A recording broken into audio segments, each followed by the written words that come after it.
5 से लेके लगभग 12 तक पढ़ा था। किस तरह विदुर का युधिष्ठिर महाराज ने स्वागत किया, स्वागत किस तरह करते हैं ये चर्चा किया। युधिष्ठिर महाराज विदुर से विदुर का उन्होंने महिमा वर्णन शुरू किया। पूछ रहे थे कैसे रहे चाचा जी, आप कहाँ कहाँ घूमे। उन्होंने याद याद भी कर रहे थे, कृतज्ञता व्यक्त कर रहे थे कैसे आप हमें हमेशा हमारी सहायता करते थे, पक्षपात करके आपने हमारे साथ में, हम पक्षपात करके हमारी रक्षा करी। विदुर ने किस तरह उनकी लाक्षागृह से अलग अलग जगह रक्षा करी, सब भीष्म युधिष्ठिर महाराज ने सब स्मरण करके उनको याद दिलाया। बताना चाह रहे थे हम बहुत ऋणी हैं आपके प्रति। और फिर इन्होंने बताया कि किस तरह हम अ, तीर्थ स्थान के बता रहे थे कि किस तरह आप तो खुद ही अपने आप में चलते फिरते तीर्थ है, आपको क्या तीर्थ यात्रा जाने की जरूरत है, इस तरह। तो ये सब हमने पढ़ा था। आज से हम पढ़ेंगे किस तरह विदुर अब बोलना शुरू करेंगे कि क्या हुआ। तो विदुर बोलना करेंगे।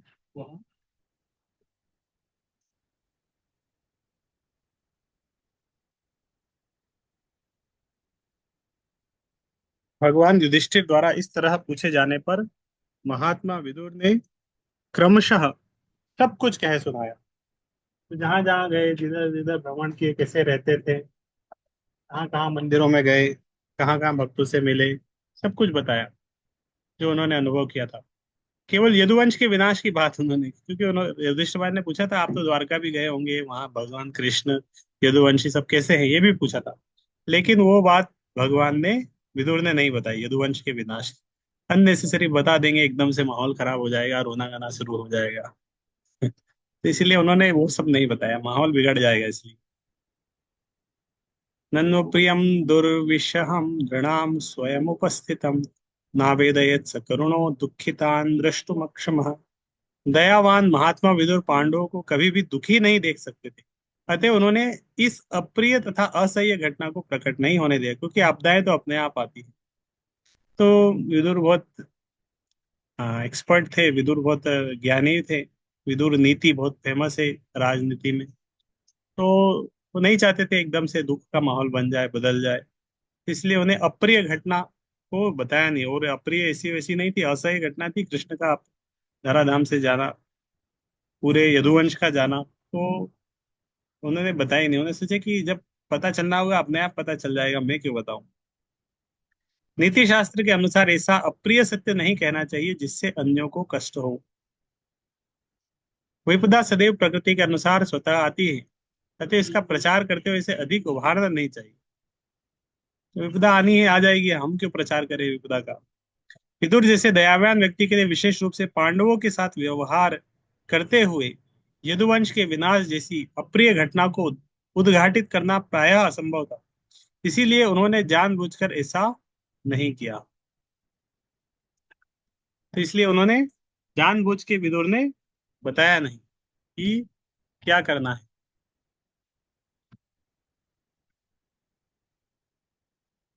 इस प्रकार अपने कुटुंबियों द्वारा देवतुल्य सम्मानित होकर महात्मा विदुर कुछ काल तक अपने बड़े भाई की मनोदशा को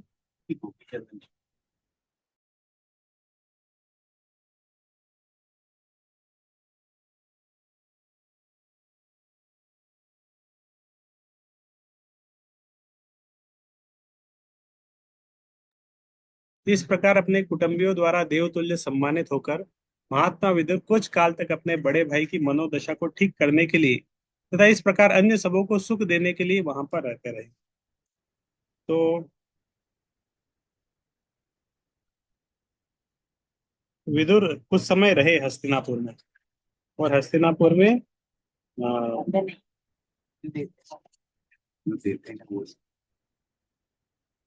तो, लेकिन उनके रहने का उद्देश्य क्या था। रहने का उद्देश्य उनका मनोदशा ठीक करना था। किसका मनोदशा, धृतराष्ट्र का।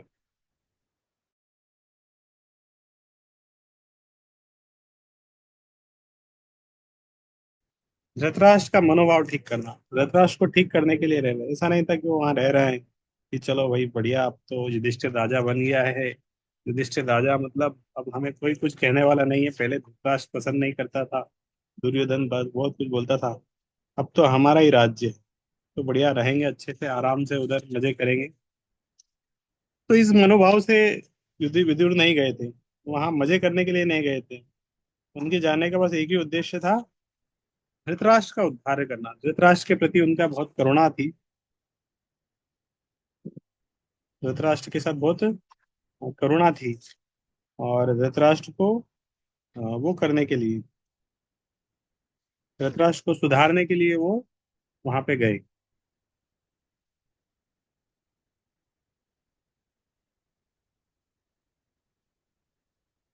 धृतराष्ट्र को ठीक करने के लिए, धृतराष्ट्र के माइंड सेट को, मनोदशा को ठीक करने के लिए वो उधर गए थे, हस्तिनापुर में गए थे।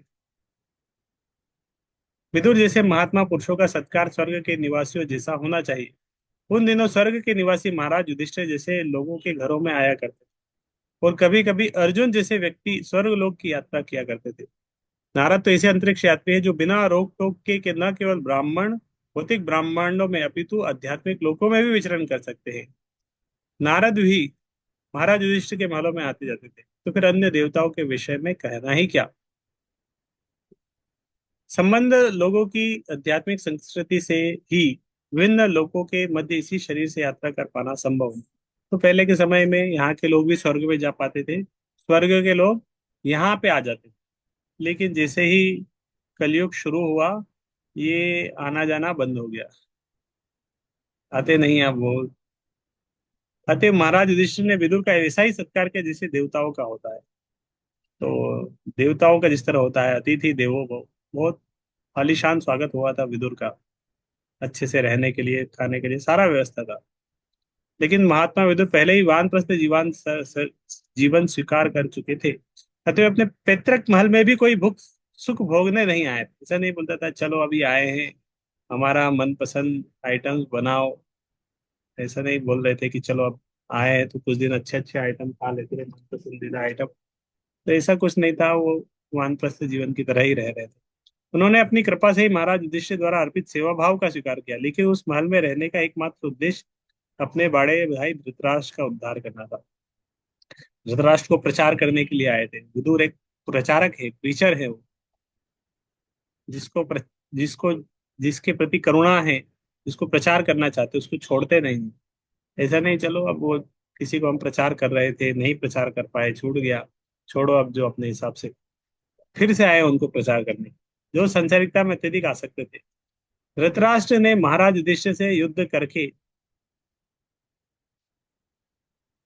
अपना सारा राजपाट तथा सारे वंशज खो दिए थे। तो भी अपनी असहाय अवस्था के कारण वे महाराज युधिष्ठिर का दान तथा आतिथ्य ग्रहण करने में लज्जा का अनुभव नहीं कर रहे थे। तो धृतराष्ट्र अभी भी हस्तिनापुर में ही रह रहा है अच्छे से। महाराज युधिष्ठिर के लिए यह बिल्कुल उचित था कि वे अपने ताऊ को समुचित ढंग रख रहे थे, किंतु इस प्रकार का भव्य आतिथ्य धृतराष्ट्र के लिए स्वीकार करना उचित न था। उन्होंने स्वीकार कर रखा था क्योंकि उन्होंने सोचा कि कोई अन्य विकल्प ना था। विदुर वहां पर विशेष रूप से धृतराष्ट्र को प्रबुद्ध करने तथा उन्हें उच्चतर आध्यात्मिक अनुभूति प्राप्त कराने के उद्देश्य से ही आए थे। तो धृतराष्ट्र अंधा था, उसके पास कोई चारा नहीं था, इसीलिए वो इधर ही रहता था। आ, कहाँ रहता था, हस्तिनापुर में ही रह रहा था। और युधिष्ठिर महाराज के आश्रय में थे। पहले पांडव धृतराष्ट्र के आश्रय में थे, अभी धृतराष्ट्र पांडव के आश्रय में आ गया। पांडव जीत गए युद्ध को। प्रबुद्ध व्यक्तियों का यह कर्तव्य है कि वे पतितात्माओं का उद्धार करें, और विदुर इसी उद्देश्य से आए थे। तो जो प्रचारक है, उसको हमेशा करुणा होनी चाहिए, जीवों के प्रति प्रचार करने का भाव होना चाहिए। किंतु आध्यात्मिक प्रबोध की बातें इतनी सुहावनी होती है कि जब विदुर धृतराष्ट्र को उपदेश दे रहे थे, परिवार के सारे सदस्य उनकी ओर आकृष्ट हो गए, और सभी ने धैर्य पूर्वक उनकी बातें सुनने में आनंद का अनुभव किया। बाकी सभी सुन रहे थे। आध्यात्मिक अनुभूति की यही विधि है, संदेश को ध्यान पूर्वक सुनना चाहिए। और यदि किसी अनुभूति व्यक्ति द्वारा यह संदेश दिया जाता है, तो यह बद्ध जीव के सुप्त हृदय पर प्रभाव डालता है। तो इस तरह जब आध्यात्मिक चर्चा चलती है तो हमें धैर्य पूर्वक उसको सुनना चाहिए। हो सकता है हमारा प्रश्न नहीं, किसी और ने प्रश्न पूछा है, उसका प्रश्न है, उत्तर दे रहे हैं वक्ता, तो उसके प्रश्न को भी अच्छे से सुनना चाहिए, हो सकता है हमारा ही प्रश्न हो उस तरह, और जो उसका आंसर मिल रहा है उसको भी अच्छे से सुनना चाहिए। तो ये जो चर्चा है बद्ध जीव के सुप्त हृदय पर प्रभाव डालता है, और सुप्त हृदय है उसके ऊपर इसका प्रभाव होगा। और निरंतर श्रवण करते रहने से मनुष्य आत्म साक्षात्कार की पूर्ण अवस्था को प्राप्त कर सकता है। मंडूक मुनि के द्वारा शापित होकर जब तक विदुर शूद्र का शरीर धारण किए, तब तक पाप करने वालों को दंडित करने के लिए यमराज के पद पर अर्यमा कार्य करते रहे। तो यमराज को तो श्राप मिला था, वो इधर आ गए थे, तो उनकी जगह पर अर्यमा जो पितृलोक के हेड हैं, वो उनका रिप्रेजेंटेटिव कर रहे थे। विदुर शूद्र स्त्री के गर्भ से उत्पन्न होने के कारण अपने भाइयों धृतराष्ट्र तथा पांडु के साथ राज्य के उत्तराधिकार से भी वंचित थे।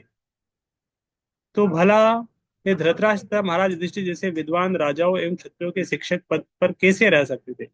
इसका पहला उत्तर यह है कि यद्यपि वे जन्म से शूद्र माने जाते थे, लेकिन चूंकि उन्होंने ऋषि मैत्रेय के आदेशानुसार आध्यात्मिक उन्नति के लिए संसार का परित्याग कर दिया था और उनसे आध्यात्मिक शिक्षा प्राप्त की थी, अतएव वे आचार्य पद को ग्रहण करने के लिए पूर्णतया सक्षम। ऐसा नहीं है कि अरे इनका जन्म यहाँ पे हुआ है, इस स्कूल में जन्म हुआ है, ये प्रचारक नहीं बन सकते, ये प्रचार नहीं कर सकते, गुरु नहीं बन सकते। तो इस तरह जन्म होने के बाद भी इस तरह जन्म होने के बाद भी विदुर क्या थे? आचार्य के पद का, तो आचार्य की तरह है विदुर, उनको आचार्य बनना चाहिए। श्री चैतन्य महाप्रभु के अनुसार कोई भी व्यक्ति जो दिव्य ज्ञान या इष्ट तत्व में निपुण है, वह चाहे ब्राह्मण हो या शूद्र, गृहस्थ हो या सन्यासु, गुरु होने के लिए योग्य है। यही कृष्ण तत्ववेत्ता सही गुरु, जो कृष्ण तत्व को जानता है वो गुरु हो सकता है। यहाँ तक कि सामान्य नीति शास्त्र में शूद्र से भी निम्न व्यक्ति से शिक्षा ग्रहण करने में कोई हानि नहीं मानी गई। यह उत्तर का एक अंश हुआ। दूसरा अंश यह है कि विदुर वास्तव में शूद्र न थे, उन्हें मंडुक मुनि के शाप के कारण 100 वर्षों तक शूद्र की भूमिका निभानी थी। एक दृष्टि से जो कृष्ण तत्व में विज्ञान है वो गुरु बन सकता है, दूसरी दृष्टि से हो सकता है उनका जन्म ऐसा हुआ है, लेकिन वो पहले से ही यमराज है। यमराज है मतलब महाजन है। तो यमराज के अवतार थे जो 12 महाजनों में से एक थे। ब्रह्मा नारद तो 12 महाजन है। एक भागवत में एक श्लोक आता है, स्वयंभो नारद शंभु। तो 12 महाजन में एक यमराज भी एक महाजन है। तो ब्रह्मा नारद शिव कपिल विष्णु प्रहलाद इत्यादि महापुरुषों के समान उच्च पद पर थे। महाजन होने के कारण यमराज का कर्तव्य है कि वे विश्व के लोगों को भक्ति संप्रदाय का उसी प्रकार उपदेश दे जिस प्रकार नारद ब्रह्मा तथा अन्य महाजन करते हैं। किंतु यमराज सदैव अपने राज्य में पाप कर्म करने वालों को दंड देने के कार्य में ही व्यस्त रहते थे। भगवान ने यमराज को एक विशेष ग्रह के लिए जो पृथ्वी से कुछ लाखों मील दूर स्थित है नियुक्त किया। वे वहां के मृत्यु के बाद भ्रष्ट जीवात्माओं को ले जाकर उनके पाप कर्मों का दंड दे। तो नरक लोक एक अपने आप में ही एक नया नया लोक है। अतएव यमराज को दुष्कर्म करने वालों को दंड दंड देने के उत्तरदायी काम से ही फुर्सत नहीं मिल पाती, बहुत बिजी रहते हैं उधर यमराज। बहुत सारे जीवात्माएं पृथ्वी से जाती है, सीधे यमलोक में जाती है। यमलोक में उनका वो होता है, दुष्कर्म करने वालों की संख्या सत्कर्मियों से अधिक है। अतएव यमराज को भगवान द्वारा अधिकृत अन्य देवों की अपेक्षा अधिक कार्य करना पड़ता है। लेकिन यमराज तो भगवान की महिमा का उपदेश देना चाहते थे।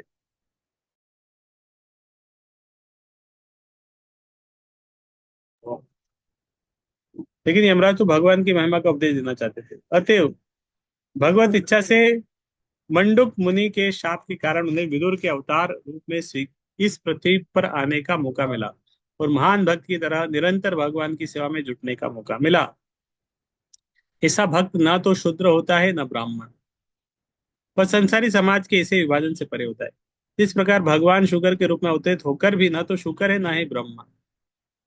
जब समस्त प्राणियों के ऊपर है, कभी कभी तो भगवान भी आते हैं वराह रूप में, सुअर के रूप में आए। तो ऐसा नहीं कि वो अछूत हो गए, गंदे हो गए, ये है वो है। तो इस तरह भगवान के भक्त भी कहीं भी किसी भी कुल में जन्म ले, वे हमेशा आ, भगवान के भक्त कहीं भी जन्म लेंगे वो हमेशा दिव्य रहते हैं। कभी कभी भगवान तथा उनके विभिन्न अधिकृत भक्तों को बद्ध जीवों के उद्धार हेतु निम्नतर प्राणियों की भूमिका अदा करनी पड़ती है, किंतु भगवान तथा उनके शुद्ध भक्त दोनों सदैव दिव्य पद पर बने रहते हैं। जब यमराज इस तरह विदुर के रूप में अवतरित हुए, तो कश्यप तथा अदिति के अनेक पुत्रों में से एक अर्यमा ने यह पद संभाला।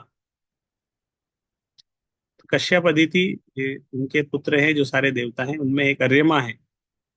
आदित्य गण अदिति के पुत्र है, आदित्यों की संख्या 12 है। अर्यमा इन 12 आदित्यों में से एक है। अतः विदुर की अनुपस्थिति में 100 वर्षों तक यमराज के कार्यभार को संभालने के लिए अर्यमा का चुनाव ठीक ही था। निष्कर्ष यह है कि विदुर कभी भी शूद्र न थे, वे तो शुद्धतम ब्राह्मण से महान थे। तो इस तरह भगवान के जो भक्त है उन्हें हमें इस दृष्टि से नहीं देखना चाहिए, दोष दृष्टि से नहीं देखना, अरे ये तो मान लो इस्कॉन में अभी हमको बोलेगा अरे ये तो चाइनीज है, ये रशियन है, ये वो है, ये वो है, ब्रिटिश है, अमेरिकी है।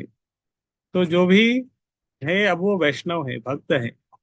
तो वो भक्त बनने के बाद अब उस दृष्टि से नहीं देखना चाहिए। अपना राज्य वापस पाकर तथा एक ऐसे पुत्र का जन्म देकर जो उनके परिवार को प्रशस्त परंपरा को आगे चलाने में सक्षम था, महाराज युधिष्ठिर ने शांति पूर्वक शासन चलाया। और उन छोटे भाइयों के सहयोग से जो सारे के सारे कुशल प्रशासक थे, असामान्य ऐश्वर्य का भोग किया। तो महाराज युधिष्ठिर इस तरह शांतिपूर्वक शासन चला रहे थे। और उनका अभी नेक्स्ट वो भी आ गया था जो अगला वो करेगा। कौन था नेक्स्ट जनरेशन? परीक्षित। तो वो भी बड़ा हो रहा था। तो बाकी पांचों पांडव मिलके एक तरह से कुशल प्रशासक चला रहे थे। महाराज युधिष्ठिर तथा अर्जुन दोनों ही कुरुक्षेत्र युद्ध के शुरू होने के दिन से ही अप्रसन्न थे। किंतु युद्ध में स्वजनों को मारने की अनिच्छा होते हुए भी उन्हें इसे कर्तव्य समझकर करना पड़ रहा था, क्योंकि भगवान श्री कृष्ण की परम इच्छा से इसकी योजना की गई थी। युद्ध के पश्चात महाराज युधिष्ठिर ऐसे सामूहिक संसार से दुखी थे, संहार से दुखी थे। एक तरह पांडवों के बाद कुरुवंश को चलाने वाला कोई नहीं था। यदि एकमात्र आशा शेष थी तो वह थी पुत्र वधु उत्तरा के गर्भ में स्थित बालक था। और उस पर भी अश्वत्थामा ने हमला कर दिया था, किंतु भगवान की कृपा से वह बालक बच गया था। अतएव सभी उपद्रवों के शांत होने पर तथा राज्य में शांति स्थापित होने पर एकमात्र बचे हुए बालक परीक्षित को देखकर युधिष्ठिर संतुष्ट थे। और सदैव क्षणिक और भ्रांत करने वाले भौतिक सुख के प्रति आकर्षण न होने पर भी मानव होने के कारण उन्हें कुछ चैन मिला था।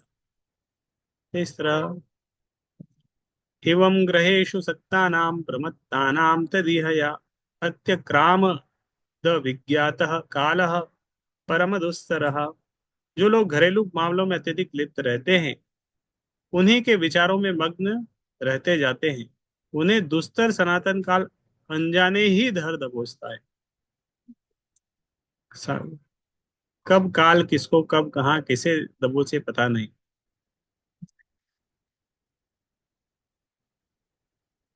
तात्पर्य,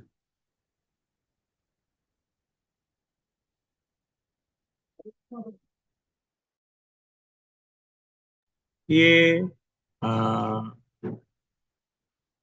युधिष्ठिर महाराज बोले कि मैं अब सुखी हूँ, अब सब कुछ ठीक ठाक है। मेरे पास बैंक में प्रचुर धन है, अब मैं अपने लड़कों को काफी जागीर दे सकता हूँ। अब मैं सफल हूँ। ये भिखारी सन्यासी ईश्वर पर आश्रित तो रहते हैं, किंतु वे मेरे सामने हाथ फैलाने आते हैं। अतः मैं परमेश्वर से भी बढ़कर हूँ। ये कौन सोचता है? जो व्यक्ति बूढ़ा होने वाला है, जिसके पास बहुत धन है, वानप्रस्थ का समय आ गया लेकिन वानप्रस्थ नहीं ले रहा, वो ऐसा सोचता है। ये कुछ विचार है जो उन प्रमत्त आसक्त गृहस्थों के मनों में उमड़ते घुमड़ते रहते हैं, जो शाश्वत काल के प्रति अंधे रहते हैं। काल के प्रति अंधे रहना चाहिए, है ना? काल के प्रति अंधे रहना चाहिए, देखते रहना चाहिए कि काल आ रहा है। इस तरह एक छात्र रहता है, उसको परीक्षा के प्रति सचेत रहना चाहिए। परीक्षा आ रही है, जनवरी में परीक्षा है, दिसंबर बचे हैं, इतने दिन बचे, वो हमेशा सचेत रहता है। और एक जो निठल्ला रहता है, मूर्ख है, वो अपने मजे मस्ती में रहता है, नहीं अभी तो क्रिसमस है, फिर नया ईयर आएगा, हम ये करेंगे, घूमेंगे, पार्टी करेंगे, सब कुछ करेंगे, पढ़ाई छोड़ के। तो परीक्षा के प्रति वो अंधे बने रहते हैं। और जब परीक्षा आ जाती है, उसके एक हफ्ता आ, एक दिन पहले उनकी आंखें खुलती है। ओह, परीक्षा आ गई, कब आ गई पता नहीं, साल कैसे चला गया पता नहीं चला, कि कैसे पढ़ेंगे, क्या होगा, अब क्या होगा। तो वो एक परीक्षा के प्रति अंधे थे। लेकिन मनुष्य को भी इस तरह उसका उसकी परीक्षा क्या है? मृत्यु। हमारी परीक्षा क्या है मनुष्य जीवन में? मृत्यु हमारी परीक्षा है, वो सबके जीवन में आएगी। तो जब वो परीक्षा है तो उसको उसके प्रति अंधे नहीं रहना चाहिए कि हम आंख बन के बैठे हैं, नहीं, हमारी मृत्यु नहीं आएगी, हम कभी मरने वाले हैं नहीं, बाकी सब मर रहे हैं ये सब, हम थोड़ी मरेंगे। ऐसा हम सोचते हैं, हमारा मन इस तरह हमें उस कर कर वो करके रखता है, धोखा दे के रखता है। तुम नहीं मरने वाले, तुम जियो आराम से, अभी तो तुम्हारी उम्र है। अभी उम्र हुई क्या है, अभी तो 20 22 25 साल के हो, अभी क्या है, अभी तो 30 40 हुआ, अभी तो और 30 साल बचे, अभी 40 साल हुआ है, अभी तो और बचे हैं। तो इस तरह मन हमें मृत्यु के प्रति, काल के प्रति अंधा रखता है, तो काल के प्रति अंधा नहीं रहना चाहिए। हमारी आयु सीमित है और परम इच्छा से नियत किए गए काल के विपरीत इसे एक क्षण भी बढ़ा पाना असंभव नहीं है। मनुष्य के लिए ऐसा समय अत्यंत मूल्यवान है और इसे सतर्कता से बिताया जाना चाहिए, क्योंकि अदृश्य रूप से बीते एक क्षण को कठिन कमाई से संग्रह किए हजारों सोने के सिक्कों से भी बदला नहीं जा सकता है। समय एक बार बदल गया, जीवन चला गया जीवन से, फिर बदल नहीं पाएंगे, वापस नहीं आ पाएगा। अभी 2024 खत्म होने वाला है, 2024 गया मतलब गया, वापस नहीं आएगा, कभी 2025 आ जाएगा। कोई भी समय वापस नहीं आने वाला। मानव जीवन का प्रत्येक क्षण अंततः जीवन की समस्याओं को हल करने के निमित्त, अर्थात बारंबार जन्म मृत्यु एवं 84 लाख योनियों में भटकते रहने से छुटकारा पाने के लिए है। मनुष्य जीवन का उद्देश्य धन कमाना नहीं है। धन कमा लेंगे, धन से वापस समय नहीं मिलेगा कि हम चाहे वापस आज मिल जाए, वापस शरीर समय मिल जाए, तो नहीं मिलेगा। मान लो एक व्यक्ति है, बहुत करोड़पति है, वो बहुत सारा धन आपको देने के लिए तैयार है, बदले में आप उसको उम्र दे दो। मान लो एक 90 साल का करोड़पति है, 90 साल का, पूरे दुनिया का करोड़पति है, और वो आपसे ऑफर करता है कि मेरा मैं अपना सारा धन आपको तुम्हें दे दूंगा। आपकी उम्र 20 20 साल की है, बोले मैं सारी उम्र, मेरा सारा धन तुम्हें दे दूंगा, तुम दुनिया के करोड़पति बन जाओगे। बदले में एक्सचेंज करना पड़ेगा कि तुम्हारी उम्र मेरे पास आ जाएगी, मेरी उम्र तुम्हें तुम्हें मिल जाएगी, तुम 90 साल के हो जाओगे और मैं 20 साल का हो जाऊंगा।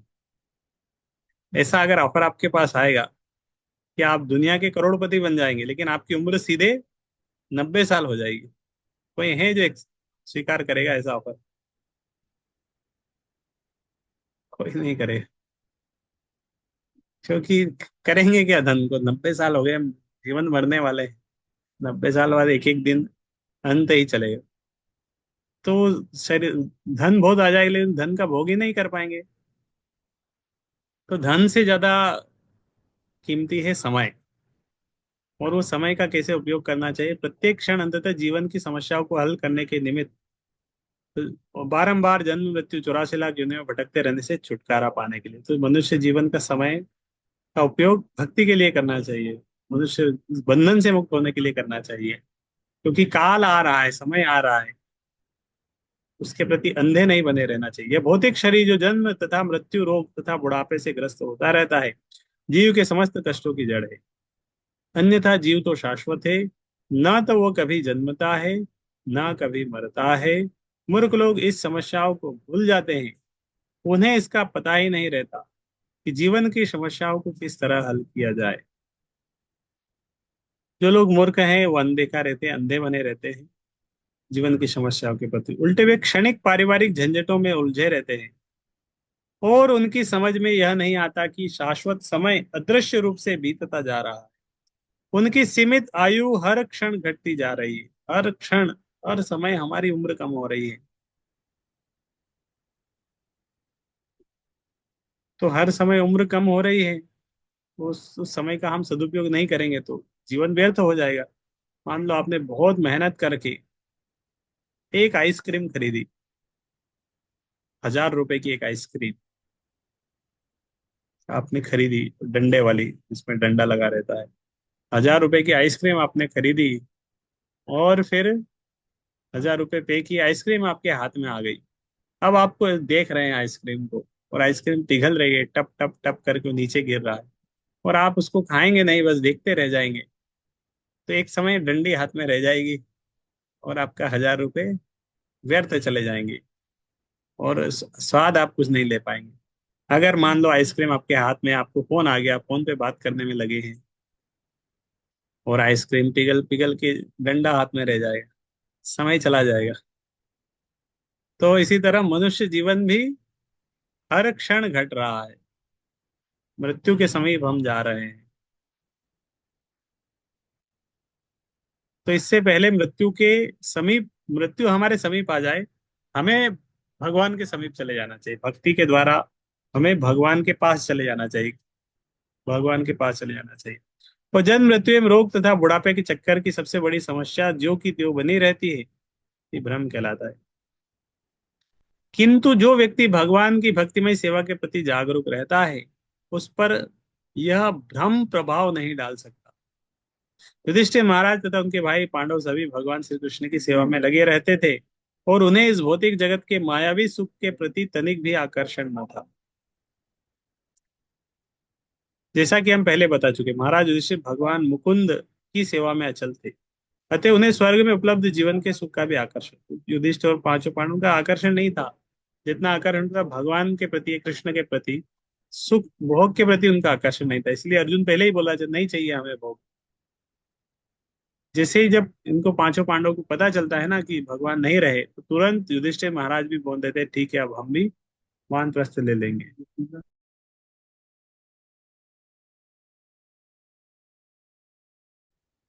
क्योंकि ब्रह्मलोक तक में उपलब्ध कुछ क्षणिक तथा भ्रमक होता है। क्योंकि जीव शाश्वत है, अतएव भगवान के नित्य धाम में ही सुखी रह सकता है, जहाँ से बारंबार जन्म मृत्यु रोग तथा बुढ़ापे के भूभाग में कोई नहीं लौटता। अतः ऐसा कोई भी सुख या भौतिक सुविधा जो शाश्वत जीवन प्रदान नहीं कर सकती, शाश्वत जीव के लिए भ्रम ही है। जो इस तथ्य को समझ लेता है वह विद्वान है, और ऐसा विद्वान व्यक्ति ब्रह्म सुगम के नाम से विख्यात वांछित लक्ष्य को प्राप्त करने के लिए किसी भी भौतिक सुख का बलिदान कर सकता है। इस सुख के लिए वास्तविक योगी तक लालायित रहते हैं। और जिस तरह भूखा व्यक्ति भोजन के बिना अन्य समस्त सुख सुविधाओं से सुखी नहीं बनाया जा सकता, उसी प्रकार जिसे आध्यात्मिक परम सुख की भूख है, उसे कितना ही भौतिक सुख क्यों न हो, किंतु इसकी यह भूख बुझती नहीं।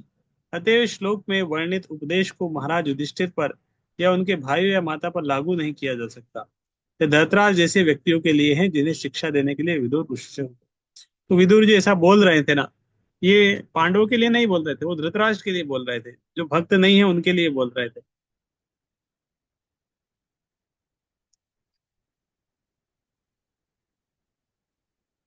महात्मा विदुर सब जानते थे, उन्होंने धृतराष्ट्र को संबोधित करते हुए कहा, हे राजन, कृपा करके यहाँ से शीघ्र ही बाहर निकल चलिए, विलंब न कीजिए, जरा देखे तो भाई ने किस प्रकार आपको वशीभूत कर रखा है। तो विदुर धृतराष्ट्र को बोल रहे हैं कि यहाँ से शीघ्र निकल जाइए, कहाँ से, हस्तिनापुर से। देर मत करिए, अब समय नहीं बचा है, कभी भी मृत्यु आ सकती है। तात्पर्य, क्रूर काल को किसी की परवाह नहीं रहती, चाहे वह धृतराष्ट्र हो या महाराज युधिष्ठिर ही क्यों ना हो। अतएव बूढ़े धृतराष्ट्र को जो आध्यात्मिक उपदेश दिया गया, वह उनसे कम आयु वाले महाराज युधिष्ठिर पर भी लागू होता था। एक तरह से राजमहल का प्रत्येक व्यक्ति राजा तथा उनके भाइयों एवं माता सहित विदुर के भाषणों को ध्यान से सुन रहा था। तो जो विदुर जो बोल रहे थे, प्रवचन कर रहे थे, सब सुन रहे थे उसको। सबके लिए लागू हो रहा होता है कि भाई काल आ रहा है, मृत्यु आने वाली है। किंतु विदुर को ज्ञात था कि उनके उपदेश विशेषकर धृतराष्ट्र के ही निमित्त है, क्योंकि वे अत्यधिक भौतिकतावादी थे। किसको ज्यादा असर करेंगे? धृतराष्ट्र। राजन शब्द धृतराष्ट्र को विशेष रूप से संबोधित किया गया है। धृतराष्ट्र अपने पिता के सबसे बड़े पुत्र थे, अतएव नियमों के अनुसार उन्हें हस्तिनापुर के सिंहासन पर आरूढ़ होना था। किंतु जन्मांध होने के कारण वे अपने न्यायोचित अधिकार से अयोग्य मान लिए गए। वे इस शोका अवस्था को भूल नहीं पाए, किंतु अपने छोटे भाई पांडु की मृत्यु के बाद यह निराशा कुछ कम हो गई। उनके छोटे भाई अपने पीछे कुछ अल्प वयस्क पुत्र छोड़ गए थे, अतएव धृतराष्ट्र उनके स्वाभाविक अभिभावक बन चुके थे। किंतु उनकी हार्दिक अभिलाषा यह थी कि वे असली राजा बने और अपना राज्य दुर्योधन आदि अपने पुत्रों को हस्तांतरित कर दें। धृतराष्ट्र खुद राजा बनना चाह रहा था, और उसका पुत्र राजा बने। इन आलसी राजसी महत्वाकांक्षों को लेकर धृतराष्ट्र राजा बनना चाह रहे थे, अतः वे अपने साले शकुनी की सलाह से सभी प्रकार के षड्यंत्र रच रहे थे, किंतु भगवान की इच्छा से सारी योजना असफल रही। वे अंतिम अवस्था में भी अपना सब कुछ, सारे लोग तथा अपना सारा धन खोकर भी राजा बने रहना चाहते थे, क्योंकि युधिष्ठिर महाराज के ताऊजी थे। अपना कर्तव्य समझकर महाराज युधिष्ठिर ने धृतराज की राजसी प्रतिष्ठा को बनाए रखा और धृतराष्ट्र सुख पूर्वक राजा बने रहने तो महाराज युधिष्ठिर को के राजसी ताऊ होने के भ्रम में अपने इन्हें गिने दिन काट रहे थे।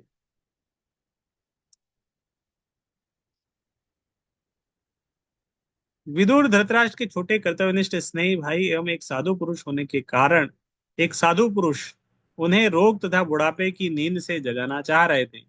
अतः उन्होंने व्यंग पूर्वक धृतराष्ट्र को राजन कहकर संबोधित किया, जबकि वास्तव में वे राजा थे नहीं। हर व्यक्ति सनातन काल का दास है, अतः कोई भी इस भौतिक जगत में राजा नहीं हो सकता। राजा का अर्थ है कि वह जो आज्ञा दे सके। एक सुप्रसिद्ध अंग्रेज राजा काल तथा ज्वार भाटा को आदेश देना चाहता था, किंतु काल तथा ज्वार भाटा ने उसकी आज्ञा का पालन करने से इनकार कर दिया। एक राजा है, समुद्र के किनारे बोलेगा अच्छा पानी को इधर जाओ उधर जाओ, उसकी कोई नहीं सुनेगा आज्ञा। अतः इस भौतिक जगत में मनुष्य मिथ्या का राजा होता है, और धृतराष्ट्र को विशेष रूप से उनके मिथ्या पद का तथा उन वास्तविक भयानक घटनाओं का जो उस समय घट चुकी थी स्मरण दिलाया जा रहा था। विदुर डराने के लिए आए हैं धृतराष्ट्र को, और वास्तव में भागवतम में ये सेक्शन आया है। विदुर धृतराष्ट्र को डरा रहे हैं, लेकिन वास्तव में वो हमारे लिए भी यही उपदेश है। ऐसा नहीं कि अरे धृतराष्ट्र के लिए वो सब उपदेश है, ये हमारे लिए ही ये उपदेश है कि हमें भी शिक्षा दी जा रही है कि अंधे मत बन के रहो। काल आ रहा है, समय आ रहा है, मृत्यु आ रही है, जाग जाना चाहिए, सिंसियर हो जाना चाहिए। विदुर ने उनसे तुरंत ही इस अवस्था से बाहर निकल आने के लिए कहा, और बोले यदि वे तेजी से बढ़ने वाली इस भयावह परिस्थिति से बचना चाह रहे हैं। उन्होंने महाराज युधिष्ठिर से इस प्रकार नहीं कहा, क्योंकि उन्हें पता था कि महाराज युधिष्ठिर इस विकट संसार की भयावह परिस्थिति से अवगत है, और काल क्रम में वे स्वयं अपनी रक्षा कर सकेंगे, भले ही उस समय विदुर वहां उपस्थित न हो। तो 18 नंबर श्लोक तक आज हमने पढ़ा। कल 19 नंबर श्लोक से आगे पढ़ेंगे। हरे कृष्ण कृष्ण कृष्ण हरे हरे, हरे राम राम राम। श्रीमद् भागवत की जय। चलो प्रभुपाद की जय।